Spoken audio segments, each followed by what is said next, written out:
Porque eu recebi, há algum tempo atrás, um estudo de que estava acontecendo, eu não vou falar o lugar onde é, mas estavam acontecendo abduções que tinham todas as características de uma abdução alienígena. Tinha luz, tinha avistamento, tinha o fenômeno, tinha o raio, tinha o choque, tinha tudo, a pessoa sumia, a pessoa voltava.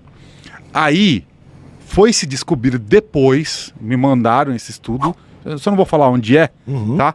Me mandaram esse estudo e que aí as pessoas começaram, os ufólogos desse país, que não é aqui, descobriram então que era uma simulação feita por pessoas. Sim. Então eles encontraram marcas de caminhão, marcas de guindaste. Então eles simulavam isso em cidades do interior. Eles faziam uma simulação para avaliar o impacto na cidade. Tipo uma projeção holográfica? Era mais rústico do que isso. Tá. Assim, os caras meio que, pelo que falaram, eles acharam posicionamento de guindaste. Então eles erguiam no meio da madrugada um orbe de luz e que ficava pairando sobre um pequeno vilarejo. Aí eles avaliavam a reação das pessoas. Aí uma das pessoas era anestesiada, sumia durante alguns dias, voltava a quilômetros de distância. Eles conseguiram meio que rastrear tudo e perceberam que era como é que eu posso dizer? Uma conspiração humana para criar um contexto falso de abdução alienígena ou de invasão. Me passaram isso alguns anos atrás. Se eu não me engano, tem na internet isso daí, e tem todas as provas que eles foram atrás de tudo, encontraram tudo, os caminhos dos caminhão que fizeram, as marcas no solo, a pessoa que foi deixada, encontraram a câmera de segurança que mostrou, colocando a pessoa lá, e tudo simulado, mas era tudo falso. Por que o seu caso talvez não pudesse ser o mesmo? Pode ter sido uma experiência falsa para banalização, ou pode ter sido uma experiência para saber a reação das pessoas, como seriam. Também pode ser, né? Como eu sei que a minha experiência não foi uma fraude. Meu amigo, a segunda vez que eu estive com eles, quando eu entrei no campo energético, todos nós temos uma aura, né? Só que a aura deles é bem mais expandida do que a nossa. Quando eu entrei no campo vibracional deles, eu comecei a chorar e me veio uma emoção, um amor, uma coisa... Eu costumo dizer, o maior poeta do mundo encarnado teria dificuldades de colocar aquela emoção em palavras. Não tem como dizer. Foi uma coisa que veio de dentro para fora. A partir daquele momento, tudo que eles me falaram aconteceu. Tudo. Segunda coisa, eu comecei a ter lembranças de coisas que eu vivi lá atrás e lá em cima, até mesmo no mundo espiritual. Terceira coisa, eu tive confirmação de todas as casas espíritas e todos os guias espirituais que trabalham comigo. Quarta coisa, eu fui ontem numa casa de Umbanda aqui em São Paulo conhecer. A pessoa nunca tinha me visto na vida. Ela me chamou e me abraçou e falou um monte de coisa sobre os extraterrestres para mim. Nunca tinha me visto. A entidade? A entidade. Que entidade que era? Cabocla Yara.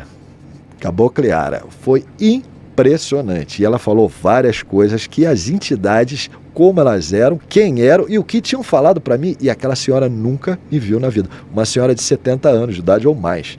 Então, são tantas as provas que assim, eu não tenho como...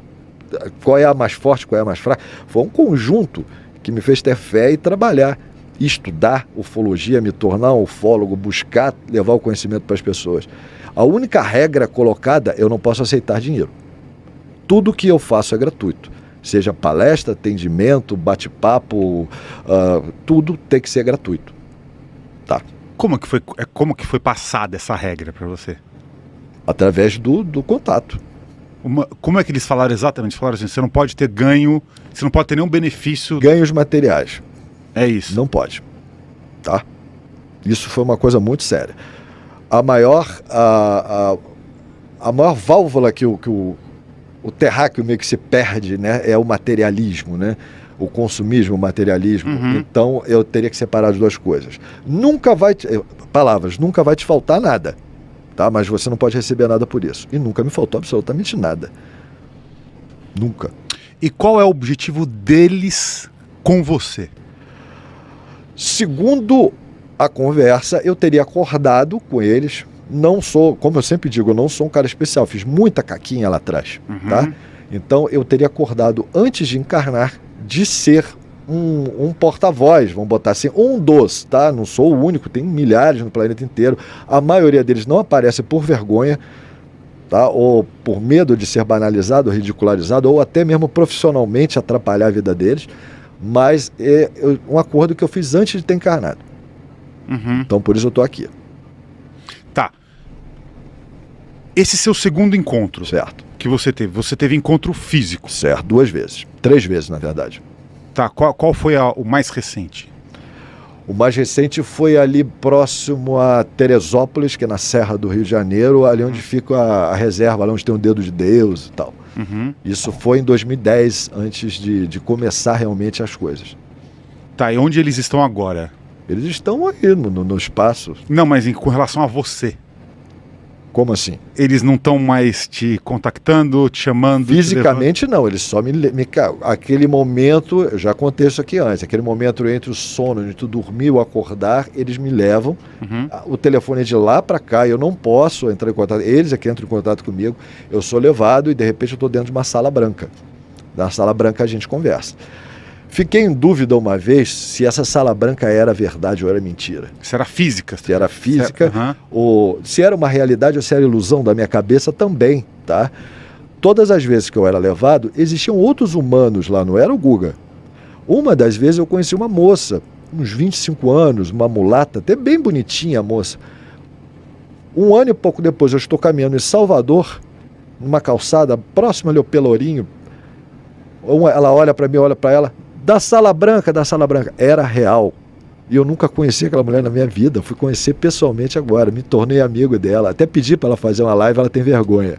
Então, existem várias provas que eu tive na minha vida. É muito interessante. Peraí, isso. Essa Sala Branca aconteceu em que ano mais ou menos, só para eu entender? Olha, eu conheci essa moça tem 5 anos atrás, então há 5 anos atrás. 6 anos atrás. Não, eu estava na sala branca com eles, tá? E tinham outros humanos lá também.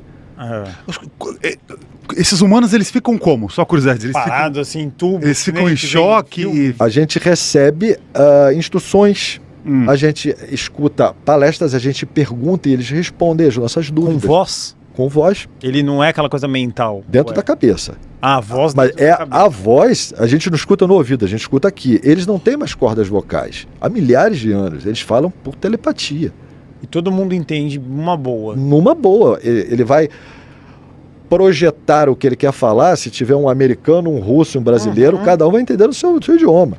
Porque é por mental. Tá? Então, nós somos levados para lá para uma espécie de um treinamento.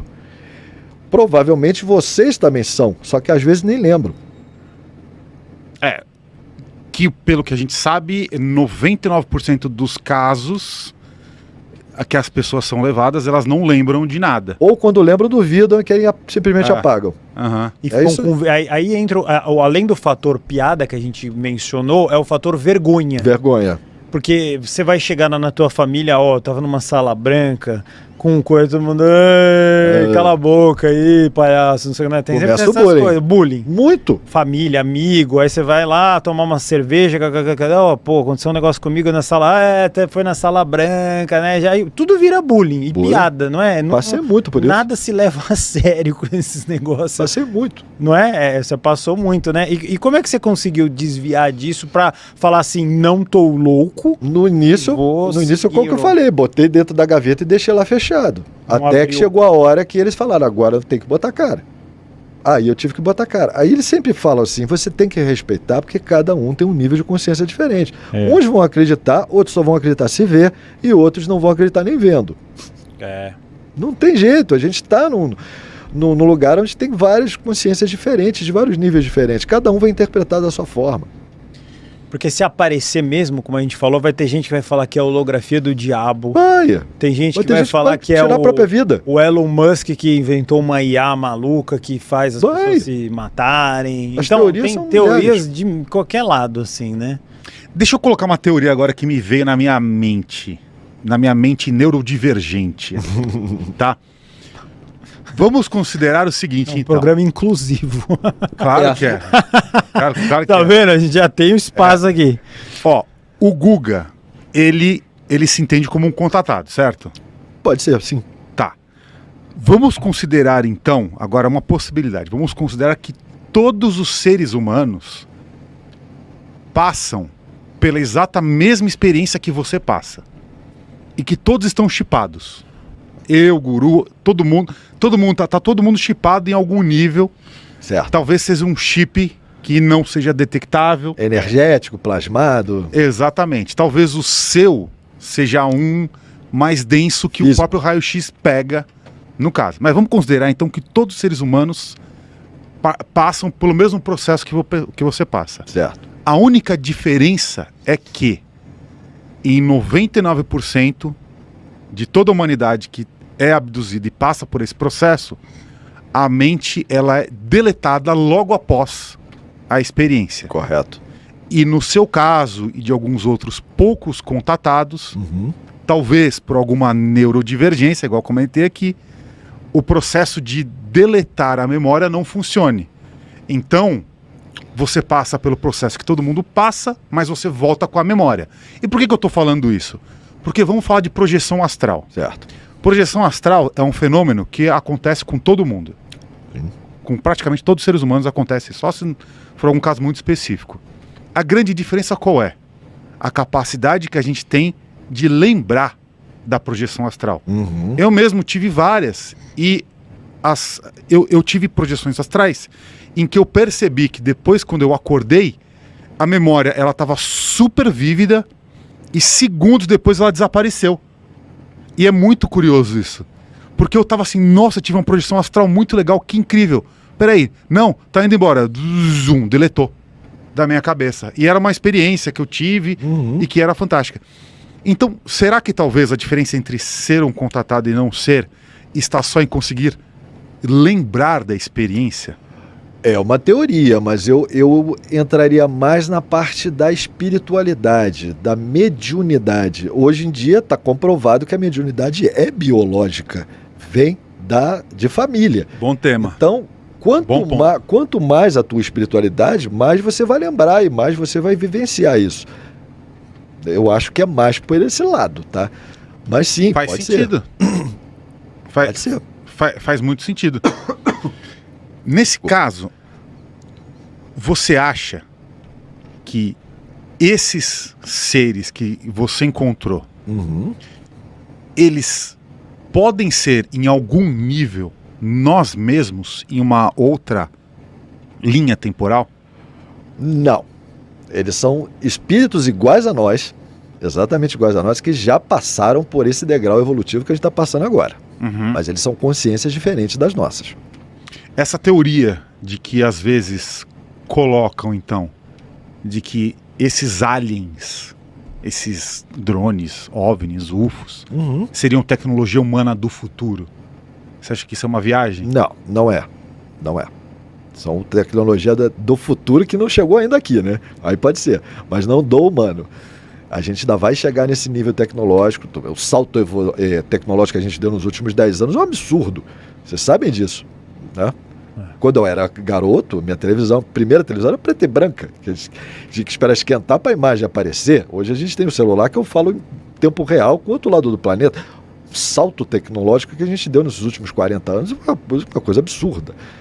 Mas a gente chega lá, mas não, essa é tecnologia deles mesmo.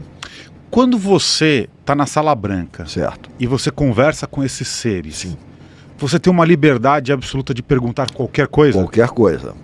Geralmente dentro da minha capacidade de compreensão, obviamente, né? Porque eu vou perguntar as leis universais, que eu quero saber quais são as leis que valem em todo o universo, e vou saber da história da humanidade, como a humanidade apareceu, como foi criado, o que são os degraus evolutivos, tudo que eu preciso trazer de compreensão aqui para a gente. E perguntas até que me fazem, que eu não sei a resposta, quando eu estou nas minhas lives no canal, eles fazem perguntas. Aí eu digo, essa eu não sei, eu nunca perguntei, porque eu só posso passar o que eles me falam, eu não posso tirar nada da cabeça do Guga. Aí eu levo essas perguntas, faço as perguntas para eles e me respondem. Aí eu, na live seguinte, eu falo para as pessoas.